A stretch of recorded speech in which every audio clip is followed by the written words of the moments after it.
Hello students, good morning. BA first year की भूगोल की क्लास में स्वागत है आप सभी का। तो नदी के द्वारा बनने वाली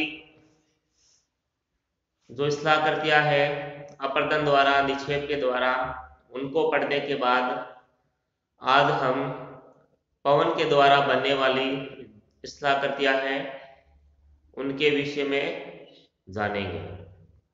तो आज पवन के द्वारा देखो अपरदन और निक्षेप किस तरह से होता है, कौन से कारक है वो इसमें सहायक होते हैं, उनके विषय में जानकारी प्राप्त करेंगे। देखो, पवन के द्वारा जो अपरदन कार्य है वो नदी की तुलना में अधिक विस्तृत होता है। अब नदी की तुलना में अधिक विस्तृत क्यों होता है? क्योंकि जो नदी है वो केवल अपने एक मार्ग पे ही बहती है। नदी का एक मार्ग है, वो नदी उसी के अनुसार बहती है। मगर पवन में ऐसा नहीं है। पवन किसी भी दिशा में प्रवाहित हो सकती है और कई किलोमीटर दूर तक जा सकती है। तो पवन का जो कार्य है वो बहुत अधिक विस्तृत कार्य होता है। और पवन का जो अपरदन का कार्य है वो अधिकतर मरुस्थलीय क्षेत्रों में होता है, क्योंकि वहाँ वायु है वो बहुत अधिक तेज चलती है। मिट्टी के वायु अपने साथ मिट्टी के कणों को भी उड़ा ले जाती है। तो इसमें शुष्क और अर्धशुष्क, शुष्क और अर्धशुष्क मरुस्थल, यहाँ पे जो पवन के द्वारा जो कार्य है अपरदन का वो अधिक होगा शुष्क और अर्धशुष्क मरुस्थलीय भागों में। देखो, शुष्क मरुस्थल तो उसे कहेंगे जहां 25 सेंटीमीटर तक वर्षा होती है। जहां 25 सेंटीमीटर तक यानी 25 या इससे कम जो वर्षा होती है वो शुष्क मरुस्थल कहलाएगा। और उसके बाद जो अर्धशुष्क मरुस्थल है, यहाँ लगभग 25 से 50 सेंटीमीटर तक की वर्षा होती है, वो अर्धशुष्क मरुस्थल कहलाएगा। वर्षा के द्वारा देखो ये विभाजन किया गया है।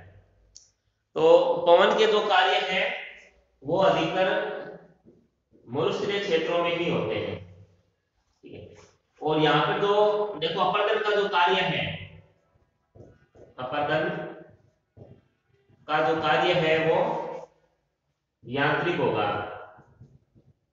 देखो, यांत्रिक या भौतिक, फिजिकल या मैकेनिकल, ठीक है। जो अपरदन का जो कार्य होगा वो यांत्रिक या भौतिक होगा। यानी चट्टानें हैं वो सूर्य ताप से ज्यादा प्रभावित होगी। जैसे पिछले के जो अध्याय है हमने उनमें पढ़ा है, जब मरुस्थलीय क्षेत्र होते हैं, यहाँ देखो दिन गर्म होते हैं, दिन गर्म, और जो रातें हैं वो ठंडी होती है, ठीक है। अब दिन गर्म है तो चट्टान क्या होगा, चट्टान फैलेगी, या ठीक है, चट्टान क्या होगी, वो फैलेगी। और रात में क्या होगी, वो सिकुड़ जाएगी, ठीक है। ठंड के कारण क्या है, वस्तु सिकुड़ती है। तो इस तरह से चट्टान कभी फैलेगी कभी सिकुड़ेगी, तो पट्टान चट्टान है उसका अपरदन होने लगेगा। तो ये जो क्रियाएं हैं, ये जो जानकारियां हैं, हम पिछले के अध्याय जो पढ़े हैं उनमें प्राप्त कर चुके हैं। मतलब बहुत ही आसान टॉपिक है। जो चीज हमने पहले पढ़ ली है और जो क्लियर कर ली है वही हम वापस पढ़ेंगे, और उसके द्वारा कुछ अलग अलग आकृतियां बनेगी, बस उनके बारे में अध्ययन करना है। अब इसमें देखो, सबसे पहले लेते हैं पवन द्वारा अपरदनात्मक कार्य।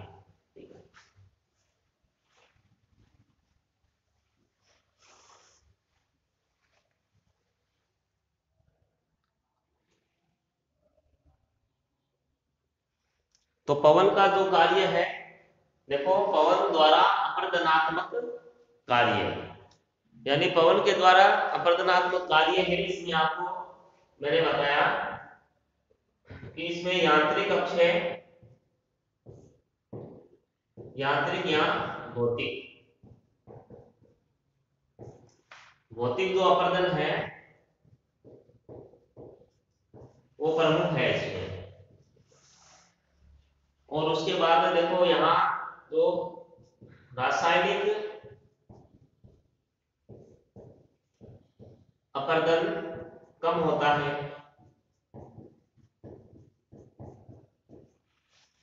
अब रासायनिक अपरदन कम इसलिए होता है क्योंकि यहाँ जो एक तो नदियां पानी की कमी होती है, ठीक है, जल की कमी,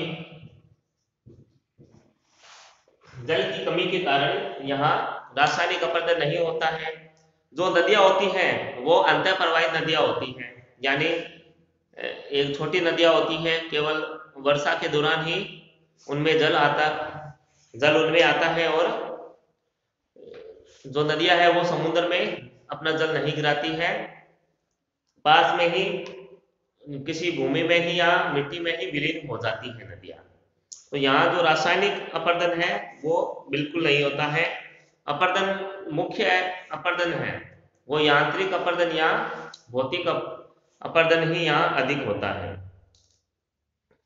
तो इसके बाद इसमें पहला बिंदु है अपवाहन। तो अपरदन का जो कार्य है पवन द्वारा वो 3 रूपों में इसमें होता है। पहला है अपवाहन,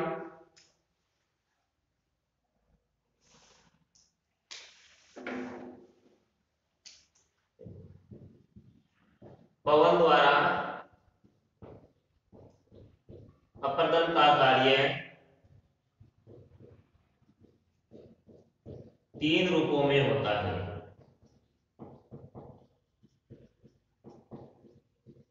ठीक है, 3 रूपों में होता है। पहला है इसमें अपवाहन, सेकेंड है इसमें अपघर्षण,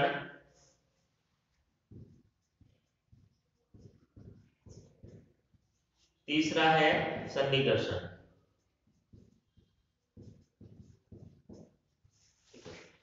तो ये जो अपरदन है, अपरदन का जो कार्य है वो 3 रूपों में होता है वायु के द्वारा, अपवाहन, अपघर्षण और सन्निकर्षण।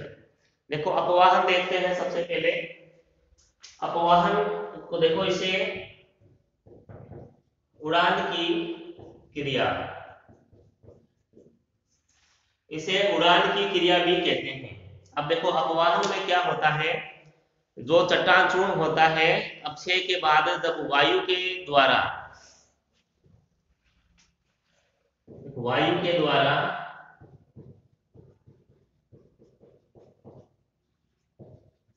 चट्टान चूर्ण को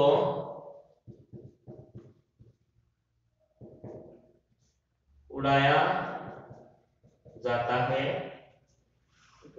वायु के द्वारा, या फिर वायु है जो चट्टान चूर्ण है उसे अपने साथ उड़ा ले जाती है, तो इसे अपवाहन की क्रिया कहते हैं। तो इसकी वजह से देखो जो चट्टान है वो उसमें छिद्र होने लगते हैं, गर्त होने लगते हैं, ठीक है, छिद्र और देखो छिद्र और गर्त होने लगते हैं चट्टान में। तो चट्टान क्या है, बहुत अधिक घिस जाती है और उसका जो निम्नतम आधार तल उसका हो जाता है।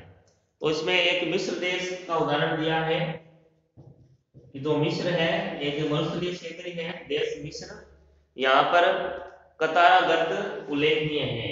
मिस्र में कतारा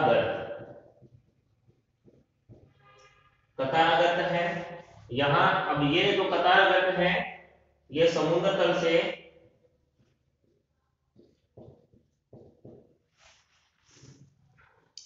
420 फीट नीचे है।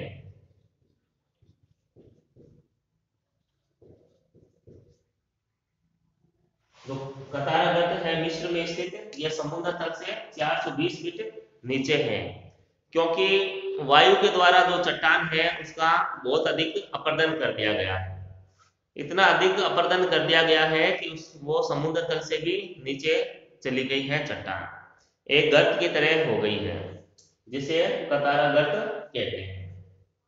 ठीक है, ये तो है अपवाहन। अपवाहन का वापस बता रहा हूं, यानी पवन के द्वारा जो चट्टान चूर्ण होते हैं, पवन उन्हें अपने साथ उड़ा ले जाती है। जब यांत्रिक अपरदन के कारण जब चट्टान कमजोर होती है तो पवन के द्वारा उसे जो चट्टान चूर्ण होता है उन्हें पवन अपने साथ उड़ा ले जाती है और उस चट्टान का अपरदन होता है। अपरदन इतना अधिक हो जाता है कि उस चट्टान में खड्डे या गर्त बन जाते हैं। मिस्र देश में कतारा गर्त है, उसका उदाहरण दिया गया है और वो समुद्र तल से 420 फीट नीचे स्थित है। उसके बाद है अपघर्षण। देखो अपघर्षण में देखो, एक तो वायु की गति, वायु का वेग कितने थे, वायु का वेग और धूलकण या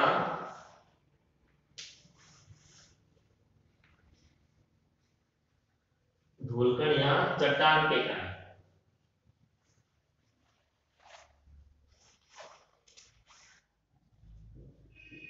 चट्टान के कणों की मात्रा। देखो जब वायु के अपरदन के लिए वायु की जो गति है उसका भी महत्वपूर्ण एक रोल होता है। वायु की गति तेज होगी और उसके साथ जो धूलकण है, जो चट्टान के हल्के टुकड़े हैं, वो भी साथ में उड़ते हैं वायु के साथ। और जब वो किसी चट्टान से वायु टकराती है तो ये धूलकण और चट्टान के जो कण हैं ये एक अपरदन यंत्र की भांति उस चट्टान पे चोट करते हैं और उसका अपरदन करते हैं, उस चट्टान का भी मतलब विघटन होता है। तो ये अपघर्षण की क्रिया है। अब इसमें चट्टान की जो प्रकृति है वो भी इसमें निर्भर करती है। चट्टान की प्रकृति, देखो चट्टान की प्रकृति से यह अर्थ हुआ कि जो चट्टान है वो कोमल है या कठोर चट्टान है। अगर चट्टान कठोर होती है तो उसका अपरदन कुछ मुश्किल से होता है, और कोमल चट्टान होती है तो उसका जो अपरदन है वो आसानी से हो जाता है।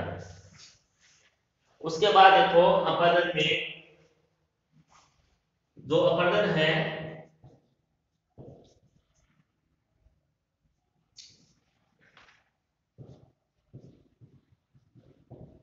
6 फीट की ऊंचाई तक,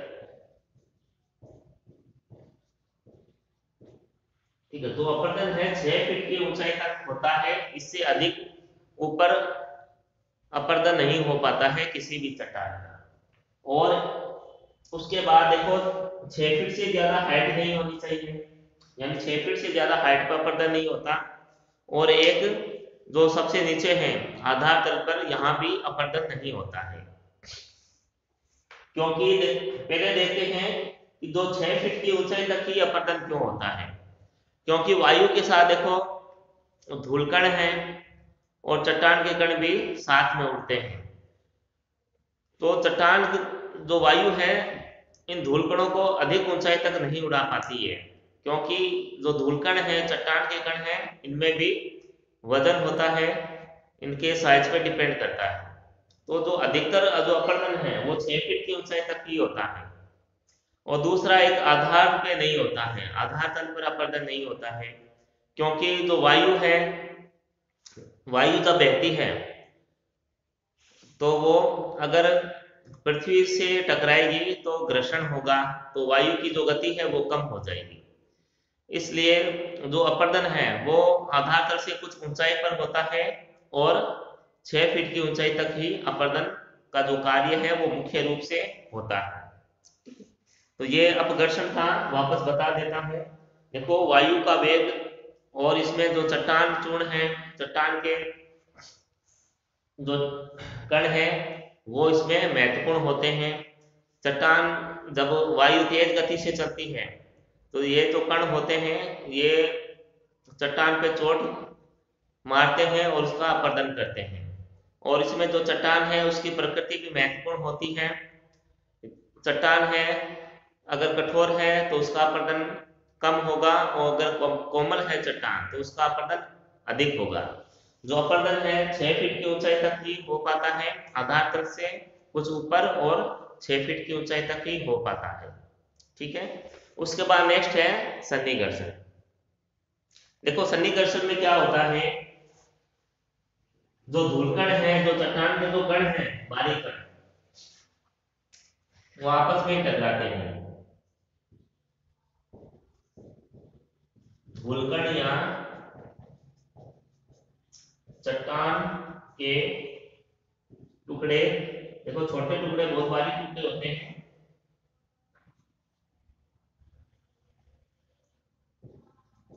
आपस में टकराते हैं। ठीक है। जब ये कण आपस में टकराते हैं तो उसे सन्निकर्षण कहते हैं। तो जब ये आपस में टकराते हैं तो ये जो कण है इनका भी अपर्दन होता है, ये भी बहुत बारीक कणों में बदल जाते हैं।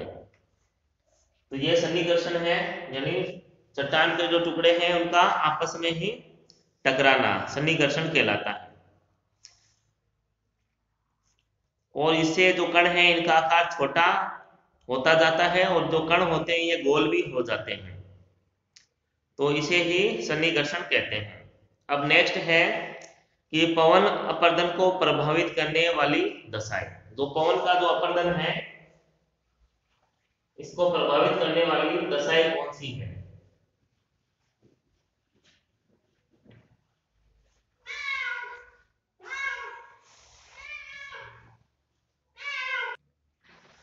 तो पवन अपर्दन को प्रभावित करने वाली दशाएं, पवन का जो अपर्दन है इसे प्रभावित करने वाली देखो 4 दशाएं हैं। पवन वेग, रेत तथा धूलिकणों की मात्रा, सेलों की संरचना और जलवायु, ये 4 दशाएं हैं जिनसे पवन अपर्दन है वो प्रभावित होता है।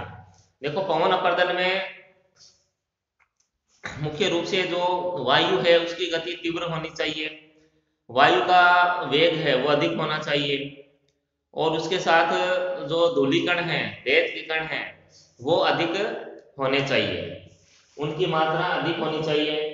और उसके बाद जो जलवायु है, जलवायु का भी इसमें बहुत अधिक प्रभाव पड़ता है, क्योंकि जलवायु के कारण ही चट्टानें फैलती है और सिकुड़ती है। दिन और रात की जो तापमान होता है वो अलग अलग होता है। सेलों की संरचना यानी सेल कठोर है या कोमल सेल है उस पर निर्भर करता है। तो ये 4 दशाएं हैं जो अपर्दन को प्रभावित करती है। इनके बारे में जो विस्तृत जानकारी है हम नेक्स्ट वीडियो में प्राप्त करेंगे। तो पवन के द्वारा अपवर्तनात्मक कार्य है, तो इसमें आज के लिए इतना ही, शेष हम नेक्स्ट क्लास में पढ़ेंगे। तो आज के लिए इतना ही, धन्यवाद।